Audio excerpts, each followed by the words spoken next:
కథలు, వీరుల కథలు, జానపద కథలు, నవీన కథలు, కథలు. పిల్లలు, మనం ఇప్పుడు ఒక మంచి కథ చెప్పుకుందామా? అనగనగనగనగా ఒక అడవి. ఆ అడవికి దగ్గరలో ఒక ఇల్లు. ఆ ఇల్లు చిన్న అందమైన ఇల్లు, కానీ దానికి చాలా పెద్ద ఆవరణ ఉంది. ఆవరణ అంటే తెలుసు కదా, ఇంటి ముందున్న పెద్ద ప్లేస్ అన్నమాట. ఆ ఇంట్లో ఒక అవ్వ ఉండేది. ఆమెకు 2 కూతుర్లు ఉన్నారు. వాళ్ళు 3 ఆవులను, ఒక మేకను, ఒక గొర్రెను, కొన్ని కోళ్లను పెంచుకుంటారు. వాళ్ళ ఆవరణలో ఒక కొలను కూడా ఉంది.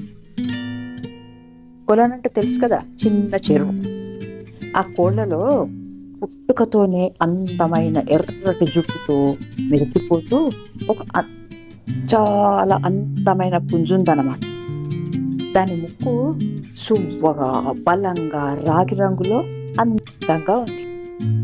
మెడ మీదేమో బంగారు రంగు ఈకులతో ఉంది. చూడగానే ఆ పుంజు చాలా అందంగా మహారాజులాగా ఉందన్నమాట. దాని పేరేమో చంటి. దానికి 2 అందమైన భార్యలు ఉన్నారు. దానికి అందరిలోకి దాని చిన్న భార్య అంటే ఇష్టం. అదేమో చాలా అందంగా, ఒయ్యారంగా, సుకుమారంగా ఉంది. దాని పేరు పెట్ట.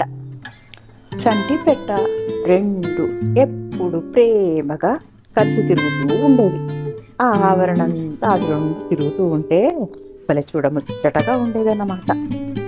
అయితే ఒకరోజు చంటి పొద్దున లేస్తూనే, అమ్మో అమ్మో అమ్మో, ఎంత భయంకరమైన కల, బాబోయ్ బాబోయ్ అని అరుస్తూ భయంతో లేచింది. పెట్ట దాని వైపే చూస్తూ, ఎందుకలా భయపడతావు, అదేం కల అన్నది. అప్పుడు చంటి, నేను మన రాజభవనం నుండి ఆ కొలను వైపు నడుస్తూ ఉన్నాను. హఠాత్తుగా కోపంతో, ఎర్రని శరీరంతో, కత్తి లాంటి దువ్వగా ఉన్న మూతితో ఒక జంతువు వస్తూ ఉంది. దాని కళ్ళు మిలమిలా మెరుస్తున్నాయి. పండ్లేమో తళతళ తెల్లగా మెరుస్తున్నాయి. తోకను చూస్తే మంటలాగా ఉంది. అదంతా అటూ ఇటూ కదులుతూ వస్తూ ఉంది. అమ్మో, భయంకరమైన మృగం అని దాన్ని తలుచుకుని భయపడింది చంటి. ఇప్పుడు పెట్ట, రాత్రి నువ్వు చాలా తిన్నావు, అందుకే నీకు నిద్ర పట్టక ఇలాంటి కలలు వస్తున్నాయి. హాయిగా నిద్రపో, అది కలనే కదా అన్నది పెట్ట. దానికి చంటి, ఓ నా ప్రియతమా, నీకు తెలియంది ఏమిటి? నాలాంటి గొప్పవారికి స్వర్గం నుండి హెచ్చరికలుగా కలలు వస్తాయి. ఇది కూడా హెచ్చరికనో ఏమో. ఇంకే, మనం ఆ దానితో దాన్ని ఇష్టపడదాం అన్నట్టుగా రెక్కలు టపటపాలాడిస్తూ పెద్దగా యుద్ధానికి అన్నట్టుగా రెడీగా ఉందామని అనుకో. కానీ అది పడుకున్న చిన్న ఇంట్లో అది సాధ్యం కాలేదు. ఇంకా తెల్లవారింది.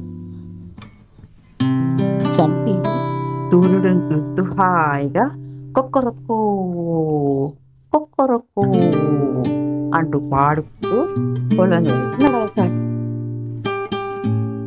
ఇంతలో పొదల చాటు నుండి రాత్రి కలలో చూసిన లాంటి భయంకరమైన జంతువు వచ్చింది. దానిని చూడగానే, అమ్మో అయ్యో, భయంకరమైన జంతువు, కలలో జంతువు అని అరవసాగింది చంటి. అది చూసినాక, భయపడకు, నేను నీ అందం గురించి అందరూ మాట్లాడుతుంటే నిన్ను చూడడానికి వచ్చాను. వారు నీ గురించి చెప్పినదంతా నిజమే, నువ్వు నిజంగానే పుంజులలో రాజువు అని పొగిడింది. ఆ పొగడతకు చంటి ఉబ్బి తబ్బిబ్బైపోయిందనుకో.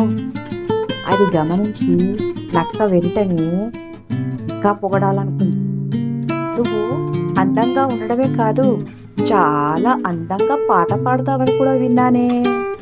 అందులో అబద్ధం ఏమాత్రం ఉండదని నమ్మకం. ఏది, ఒక పాట పాడు అన్నది నక్క. అని పొంగిపోయింది చంటి. మెడ సాచి కిక్కి పాట పాడడం మొదలుపెట్టింది. కొక్కరొక్కో కొక్కరొక్కో అంటూ తన్మయత్వంతో పాటలు పాడుతుంది. అదను చూసి దాని మెడను నోట కరుచుకొని పరిగెత్తింది నక్క. ఇదంతా ఇంటి నుండి గమనిస్తున్న అవ్వ కూతురు, అయ్యో నక్క కోడిపుంజును పట్టుకొని పారిపోతుంది, రండి రండి రండి అని అరుస్తూ వేగంగా పరిగెత్తింది. వెంటనే అందరూ ఆమె వెంట పరుగు పెట్టారు. నక్క వేగంగా పరిగెత్తుతూనే ఉంది. ఇంకా చంటి రెక్కలు టపటపాలాడిస్తూ మెల్లగా నక్క మెడపై పడింది. చివరిగా సమయస్ఫూర్తితో ఇలా అంది, నిన్ను వాళ్ళు తరుముతున్నారు. వాళ్ళ కండ్లు కోపంతో నిప్పుల్లా ఎర్రగా ఉన్నాయి. నువ్వు ఇలా పరిగెత్తావంటే రోజంతా అలా తిరుగుతూనే ఉంటావు అన్నది చంటి. దాంతో నక్క, అది కాదు, వాళ్ళు నన్ను పట్టుకోలేరు అని చెప్పాలనుకుని నోరు తెరిచింది. వెంటనే చంటి వేగంగా ఎగిరి గబగబా చెట్టెక్కి కూర్చుంది. ఛీ, మోసకారి గుంట నక్క, మోసం చేసి నన్ను పట్టుకుంటావా, పో అని చీదరించింది. నక్క మనసులో బాధపడుతూ, కాదు కాదు, పాట పూర్తిగా వినలేకపోయాను, కిందకు వచ్చి ఇంకొక పాట పాడవా అన్నది. అప్పుడు చంటి, చాలు చాలు చాలు, నేనేమన్నా నీకు మూర్ఖుడిలా కనిపిస్తున్నానా, వెళ్ళి వెళ్ళి మాయదారి గుంటనక్క అంటూ తిప్పింది.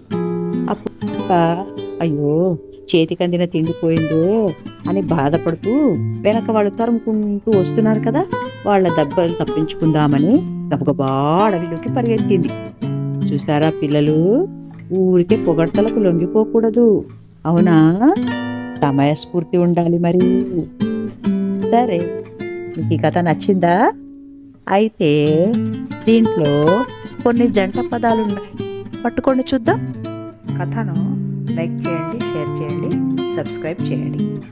మీ అభిప్రాయాలను కమెంట్ బాక్స్లో రాయడం మర్చిపోకండి.